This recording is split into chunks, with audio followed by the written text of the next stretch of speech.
Good evening. I appreciate everybody giving me the opportunity to speak to you. It's nice to be back in Johnston County. We were up for an event with David a little earlier this evening, so we all drove down to try to make the meeting before it ended. I am Buck Newton, and I'm running for District 11, North Carolina Senate. This is my first run for re-election, but you good folks in Johnston County, this is the first time you'll ever see me on your ballot.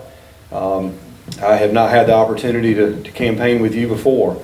Ran last time in 2010 in Nash and Wilson County, and with the new maps, as we've all heard about, it was my good fortune that a good chunk of Johnston County was added to the district I represent, and so I'm here before you today to hopefully convince you that you have a good senator. I've learned a lot from David, and Brent Jackson. Have been working with him as well, and we have a lot left to do up there in Raleigh. In 2010, I like a lot of folks, I did one of those kind of moments where you're sort of staring in the mirror and you go, well, what else can I do to help try to fix what I think is going wrong in this country and in this state? And it really hit me that big government was just completely out of control, and our values were under attack, and something had to be done. And I decided right then and there that being a chairman of the Republican Party in Wilson County was not enough. Working on people's campaigns was not enough. And the guy that I replaced was simply not doing his job. He was doing a lot like Mike McIntyre does with David Rouser, which is to tell you how good a boy he is and how conservative he is, and then go right up to Raleigh in my case, and in Mike's case, go right up to Washington, D.C. and vote with Nancy Pelosi and Jim Black, and in my case, Jim Black and Mark Bass Knight and the whole crowd. And what did they do? They raised your taxes. What do? They keep spending your money. What do? They worsen our gun laws. They come up with the craziest things in the world that you've been reading about for the last 10 years. Just about drove our state into a physical, complete and utter collapse. We were elected, and we had a $2.5 billion deficit that we had to deal with, a shortfall.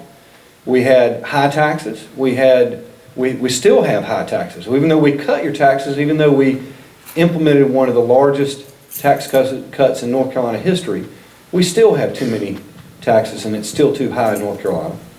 And that's why we have one of the worst economies that we've seen in our lifetime.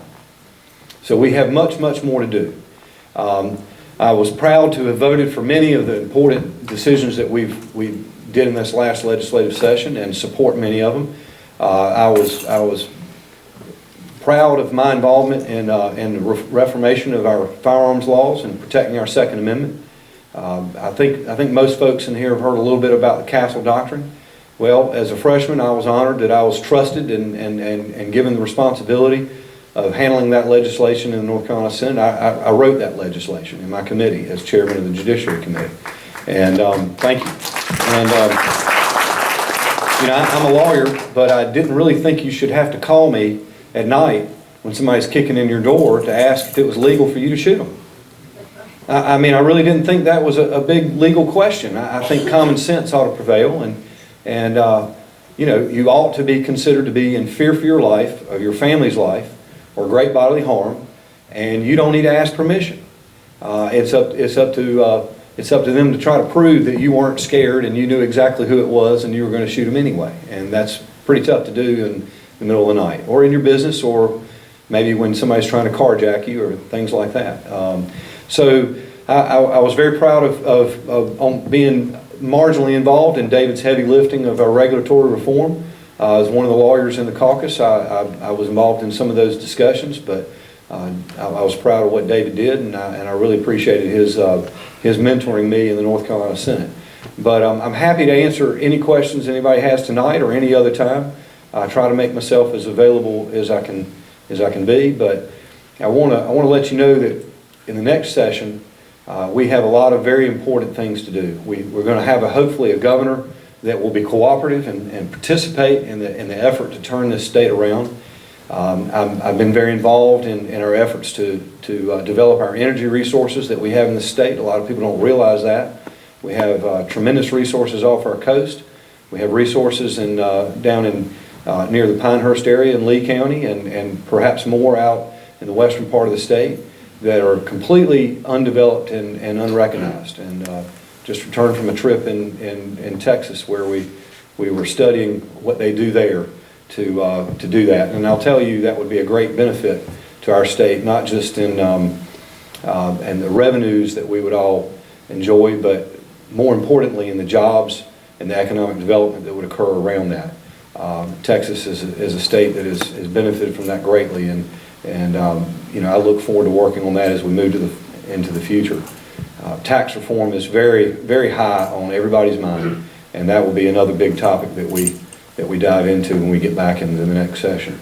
So I'll draw it to a close there. I've probably rambled on long enough. I do appreciate everybody here's support. I ask for your vote. I hope you'll spread the word to your friends. The district here is basically Clayton and Smithfield, north and west, back towards the Wilson County, Wake County line. So if you live in Clayton, Smithfield, or Selma, Wilson Mills, Archer Lodge, all those areas, they're all in the district that I hope to represent in the next legislative session. So I ask for your vote. Thank you.